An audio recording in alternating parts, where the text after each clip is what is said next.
Hello student, आज हम परिमेय संख्याओं पर संक्रियाएं के अंतर्गत प्रश्नावली 18.2 का प्रश्न हल करेंगे। मैं हूं परमानंद पटेल। स्वागत है आपका आपके अपने चैनल PN पटेल क्लासेस पर। तो आइए देखते हैं प्रश्न। दी गई पहली परिमेय संख्या में से दूसरी परिमेय संख्या को घटाइए। 18.1 में हमने परिमेय संख्याओं का जोड़ना देखा था और उसमें कौन कौन से गुण लागू होते हैं, कौन से नियमों का पालन करते हैं, ये हम देख चुके हैं। अब यहाँ पर परिमेय संख्याओं का घटाना हम देखने वाले हैं। तो यहाँ पे जो है दो दो परिमेय संख्या दिया गया है, तो यहाँ पर ये पहले परिमेय संख्या में से दूसरे परिमेय संख्या को हमको घटाना है। जैसे कि इसमें पहला आपका दिया गया है 3/4 में से 4/5 को घटाना है। तो हम यहाँ लिखेंगे 3/4 और यहाँ पे लिखेंगे 4/5। चूंकि घटाने की बात हो रही है, इसलिए दोनों के बीच में कौन सा चिन्ह लग जाएगा? ऋण का चिन्ह लगेगा। अब यहाँ पे दोनों के हर अलग अलग हैं, तो इन दोनों का हम लघुत्तम ज्ञात करेंगे।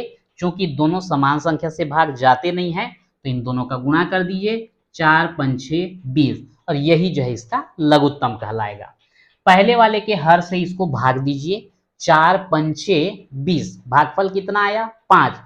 वो 5 का गुणा अंश यानी कि 3 के साथ कर देंगे, तो 3 गुणित 5 ऋण।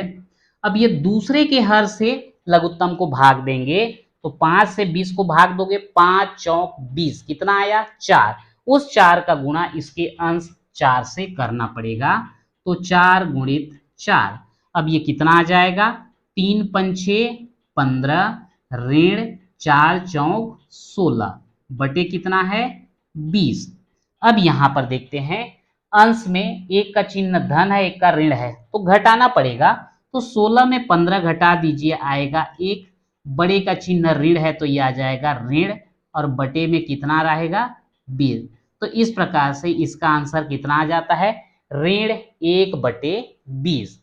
इसी में अगर हम दूसरा प्रश्न देखें, दूसरा में दिया गया है 1/4 में से ऋण 1/8 को घटाना है। तो 1/4 और ऋण 1/8, चूंकि घटाने की बात हो रही है, तो यहां पर बीच में कौन सा चिन्ह लगा देंगे? ऋण का चिन्ह। हाँ, इसके बाद 1/4 और ये ऋण और ऋण का चिन्ह हम दोनों का गुणा करके क्या कर सकते हैं? धन कर सकते हैं। यह आ जाएगा 1/8। अब यहाँ पर 4 और 8 का लघुत्तम निकालना पड़ेगा। आपको प्रोसेस पता है हम कैसे करके लघुत्तम ज्ञात करते हैं। तो 4 और 8 का लघुत्तम ज्ञात करोगे तो आएगा 8। पहले वाले के हर से इसको भाग दीजिए। 4 एकम 4, 4 दूनी 8, कितना आया? 2। उस 2 का गुणा अंश 1 से कर देंगे, तो 1 गुणित 2 धन। फिर दूसरे हर से 8 को भाग दीजिए, कितना आएगा? 8 एकम 8, 1 आया। उस 1 का गुणा अंश में यानी कि 1 के साथ कर देंगे, तो ये 1 दूनी 2, 1 एकम 1 बटे 8, तो ये हो जाएगा 2 और 1 3/8। ये आपका आंसर हो जाता है। तो ये पहला और दूसरा कंप्लीट हुआ। तीसरा प्रश्न देखते हैं। तीसरा में दिया है ऋण 5/12 में हमको घटाना है 13/24 को। तो यहाँ पर घटाना है, तो हम ऋण का चिन्ह लगा देते हैं। अब यहाँ 12 और 24 का लघुत्तम ज्ञात करेंगे। मैं यहाँ ज्ञात करके बता देता हूँ 12 और 24 का लघुत्तम कैसे ज्ञात करेंगे। चूंकि यहाँ पर दोनों जो है 2 से भाग जाएंगे, 2 से भाग दे दीजिए। 2 छक्का 12, 2 एकम 2 और 2 दूनी 4। फिर 2 से दीजिए, 2 तिया 6, 2 छक्का 12। फिर 2 से दीजिए, 2 से तो ये 3 जाएगा नहीं, और ये हो गया 2 तिया 6। अब इसके बाद 3 से देंगे, 3 एकम 3 एकम। अब ये सब का गुणा कर दीजिए, वही लघुत्तम होगा। 2 दूनी 4, 4 दूनी 8, 8 तिया 24, तो इसका लघुत्तम कितना आ गया? 24। अब ये पहले वाले के हर से इसको भाग दीजिए। 12 एकम 12, 12 दूनी 24, कितना आया? 2। उस 2 का गुणा अंश ऋण 5 से कर दीजिए, तो ऋण 5 गुणित 2। फिर यहाँ पर ऋण का चिन्ह, ये 24 से इसको भाग दीजिए, तो 24 से कम 24, एक आया, एक का गुणा 13 में कर दीजिए, 13 गुणित 1, यह आ जाएगा ऋण 5 दूनी 10, ऋण 13 एकम 13 बटे में कितना 24, दोनों का चिन्ह समान है, जोड़ेंगे 13 और 10 को जोड़ेंगे तो हो जाएगा 23, चिन्ह आएगा ऋण और बटे में कितना है 24, ये हो गया आपका आंसर। अब इसमें एक लास्ट बच गया, ऋण 8 बटे 13 में से ऋण 7 बटे 13 को घटाना है। तो यहाँ पे भी प्रक्रिया तो वही रहेगा, ऋण 8 बटे 13 ऋण 7 बटे 13। अब बोलोगे ऋण ऋण कैसे किए, ऋण 8 बटे 13 ऋण 7 बटे 13 हमको दिया गया है, घटाना है इसलिए हमने ऋण का चिन्ह लगाया। तो यहाँ पे चेंज कर देंगे इसको, ऋण 8 बटे 13, ऋण और ऋण का कर देंगे धन 7 बटे 13। चूंकि दोनों के हर में समान संख्या है 13, तो लघुत्तम भी 13 ही आएगा और अंश में जो भी संख्याएं हैं वही लिखे जाएंगे। ऐसा क्यों होता है, क्योंकि 13 से 13 को भाग दोगे तो आएगा 1 और 1 का गुणा 8 से करोगे तो 8 ही आएगा। वैसे यहाँ 13 से इसको भाग देंगे 1, अंश में गुणा करोगे 1 सत्ते 7, इसलिए अब यहाँ दोनों का चिन्ह अलग अलग है, घटाएंगे 8 में 7 घटा दो 1 बटे 13, बड़े का चिन्ह ऋण है तो ये भी क्या हो जाएगा ऋण। तो इस प्रकार से इसका आंसर कितना, ऋण 1 बटे 13।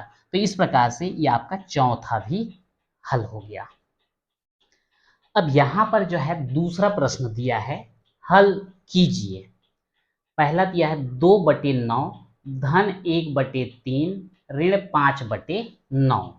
अब यहाँ पर हमको 3 परिमेय संख्या दिया गया है, 2 बटे 9 धन 1 बटे 3 ऋण 5 बटे 9।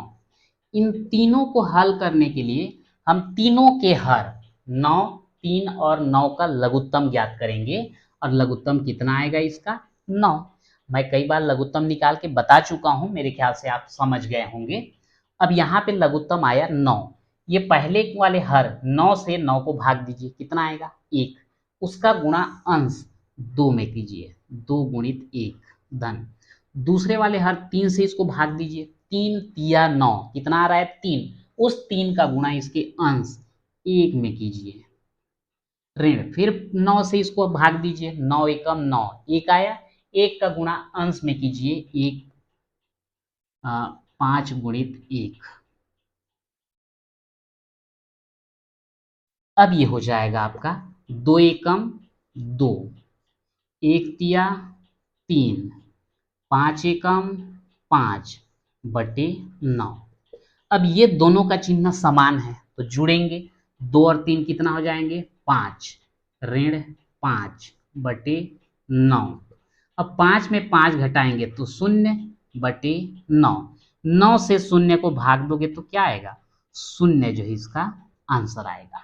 ठीक, ऐसे ही हम इसका दूसरा प्रश्न देखते हैं, 1 बटे 5 ऋण 3 बटे 7 ऋण 1 बटे 2, सॉरी यहाँ पे धन है।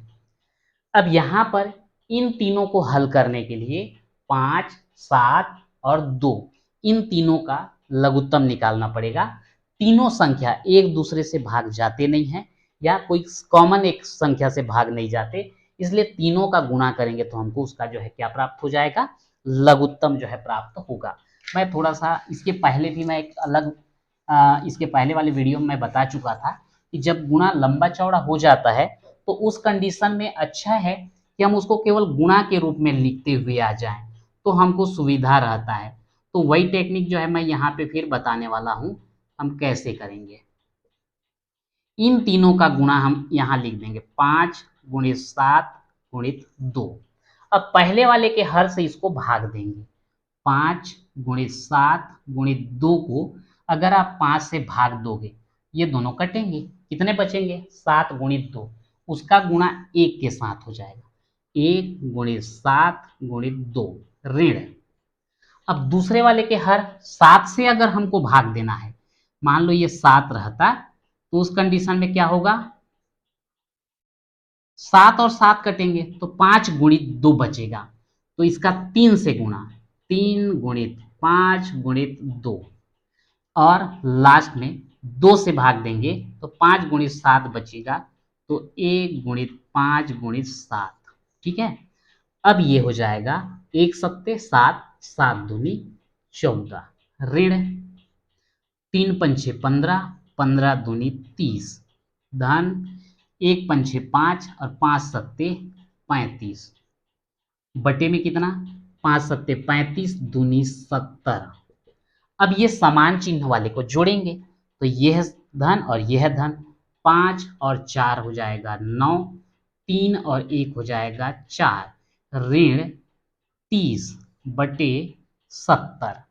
अब यहाँ 49 और 30 अलग अलग चिन्ह है, घटाना पड़ेगा। 9 में 0 घटाओगे 9, 4 में 3 घटाओगे 1 बटे 70, बड़े का चिन्ह धन है तो ये भी धन, तो इसका आंसर कितना आ जाता है 19 बटे 70। लेकिन कुछ लोगों को ये लगेगा कि ये जो है थोड़ा सा ज़्यादा कठिन है, तो आप जैसे परंपरागत तरीके से हल करते हैं, मैं वो तरीका भी इस्तेमाल करके बता रहा हूँ। 1/5 ऋण 3/7 धन 1/2 आएगा वही, तीनों का गुणा कीजिए, 5 सत्ते 35 दूनी 70। ठीक है, अब पहले वाले से इसको भाग दीजिए, 70 को कितना आता है, 5 एकम सीधा भाग देके बताता हूँ, 5 एकम 5, 2 बचा, शून्य लाएंगे, 5 चौक 20, कितना आया 14, उसका गुणा अंश में करो, 1 गुणित 14, ऋण 7 से इसको भाग दीजिए, 7 दहम 70, कितना आ रहा है 10, 10 का गुणा इसके साथ कीजिए, 3 गुणित 10, 2 से इसको भाग दीजिए 70 को, 2 तिया 6, कितना बचा 1, 0 को उतारो, 2 पंछे 10, कितना आया भाई 35, 35 का गुणा 1 से कीजिए, तो ये हो जाएगा 14 ऋण 10 तिया 30 धन 35 एकम 35 बटे 70। अब यहाँ पे देख लीजिए ये वाला पोर्शन आ गया ना, 14 ऋण 30 धन 35 बटे 70, आगे जो है सेम होगा यहाँ पे। तो इस प्रकार से आपका ये पहला और ये दूसरा कंप्लीट हुआ। अब इसमें हम लोग देखते हैं तीसरा प्रश्न। तो तीसरा प्रश्न जो है इजी है, कोई दिक्कत नहीं है। ऋण 1/12 धन 3/5 धन ऋण 6। तो ये जो संख्या है मैं यहीं पे ही इसको हल कर देता हूँ। ऋण 1/12 धन 3/5 ऋण 6, चूंकि ये दोनों के दोनों जो है बटे में हैं तो इसको भी मैं बटे में कर देता हूँ। क्या जाएगा ये 6/1। अब यहाँ पर 12, 5 और 1 इन तीनों का लघुत्तम लेंगे, तो 1 का तो मतलब नहीं है, इन दोनों का मान के चलिए, इन दोनों का अगर लघुत्तम निकालेंगे, समान संख्या से भाग जाते नहीं है, दोनों का गुणा है उसका लघुत्तम है, तो 12 पंछे 60। अब ये 12 से इसको भाग दीजिए, कितना आएगा 12 पंछे 60, 5 आ रहा है, उस 5 का गुणा अंश में कर दो, ऋण 1 गुणित 5 धन। अब ये 5 से इसको भाग दीजिए, भाई 5 और 12 का गुणा किया तो 60 आया है, 5 से इसको भाग दोगे तो 12 आएगा, वो 12 का गुणा जो है अंश 3 में कर देंगे, 3 गुणित 12 ऋण। अब ये 1 से 60 को भाग दीजिए, कितना आएगा 60, उसका गुणा 6 से करेंगे, क्या हो जाएगा ये ऋण 5 धन 12 तिया 36 ऋण 6 शून्यम 0 और 6 छक्का 36 बटे कितना 60, मैं इधर लिख लेता हूं बराबर। अब ये ऋण 360 और ऋण 5 दोनों समान चिन्ह है, दोनों जुड़ेंगे तो हो जाएगा तो ऋण 365 धन 36 बटे कितना 60, दोनों का चिन्ह अलग अलग है, घटा दीजिए, तो 365 में 36 घटाएंगे तो 5 में 6 घटेगा नहीं, उधार ले लो 15, 15 में 6 घटाओ 9, यहाँ बचा 5, 5 में 3 घटाओ 2 और ये 329, तो ये आ गया 329 बटे 60, बड़े का चिन्ह ऋण है तो ये भी ऋण रहेगा। ये एक विषम भिन्न प्राप्त हुआ है, चाहे तो मिश्र भिन्न में आप बदल सकते हैं, अन्यथा यही तक भी सही है। तो इस प्रकार से आज हमने प्रश्नावली 18.2 में घटाना से संबंधित हमने 2 प्रश्न कवर किया है, पहला और दूसरा। तो आज के वीडियो में इतना ही, मिलते हैं नेक्स्ट वीडियो में।